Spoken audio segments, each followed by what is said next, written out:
ফখরুল সাহেব আপনার বাসায় কাউয়া কাদের গেছেনি, ঠাকুর গাঁয়ের বাসায় আপনি থাকতে তারে দিছেননি।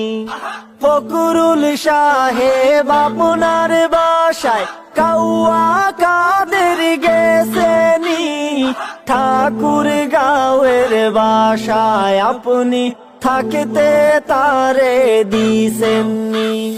তার সাথে যে হিসেবে বাকি, তার সাথে যে হিসেবে বাকি আছে কোটি জনতার, পালিয়ে গেছে কাউয়া কাদের, কেউ জানে না খবর তার।